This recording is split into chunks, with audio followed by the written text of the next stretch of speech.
ब्रह्मणस्पदाय चतुर्विधं ज्ञानं तस्मै श्री गुरुवे नमः।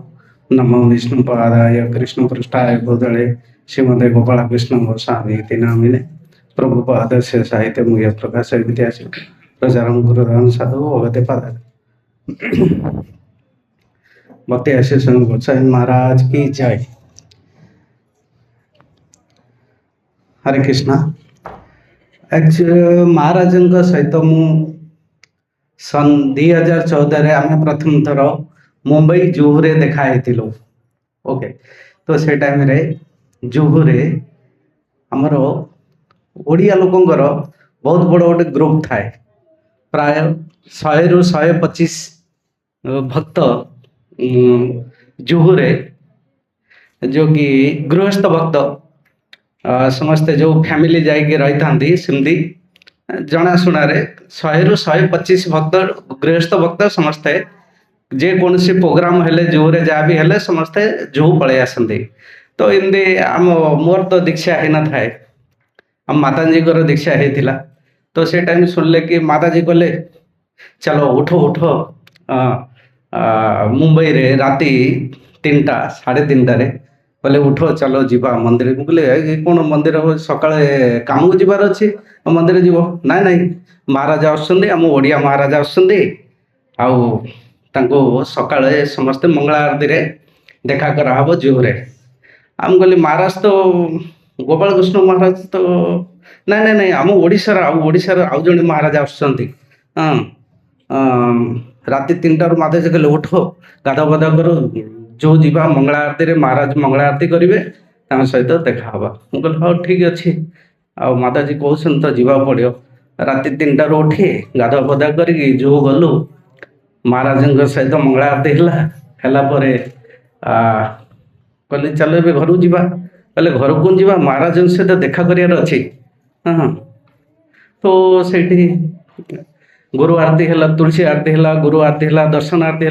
माता जीवा घर को जीवा काम को जीवार अच्छी। कहले ना ना आज काम दाम जीवार ना आज महाराज को देखा करार अच्छी। तो एमती सका बस बस दिन 11टा है।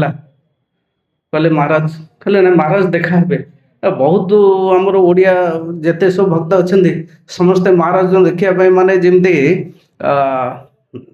डोर खोलला मात्र के समस्ते माने भितर को पशिया को चेष्टा कर रूम एत बड़ ना कि महाराज सेमती 8-10 जन जी महाराज से देख 10-15 मिनट देखा करी पुणी रिटर्न आसला आउ 8-10 जन जी एमती है। आमर नंबर जाके दिन 1 को पड़ला।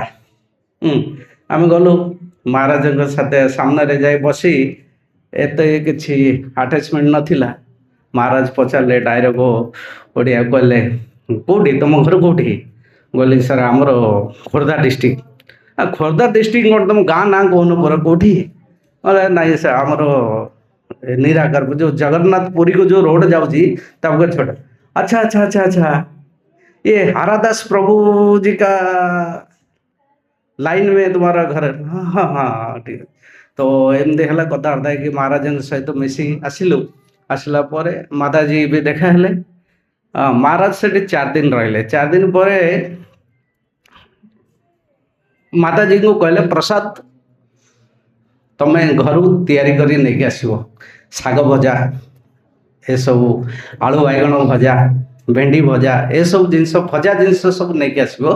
हाँ आउ ये कथा शुणला माताजी नुआ नुआ दीक्षा नहीं थिले। माताजी कहले ना महाराज कहते प्रसाद नहीं जीवा माने मु जुहू किसी ना आमको 1 ରୁ 45 मिनट लगुच घर टू जो जीवाई। हाँ आ से टाइम बहुत ट्राफिक भी हुए।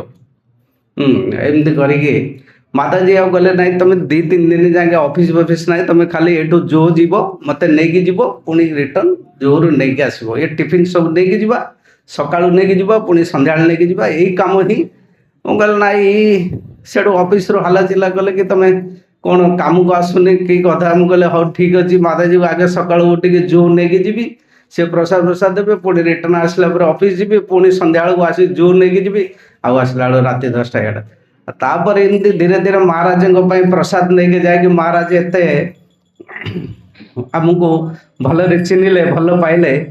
तो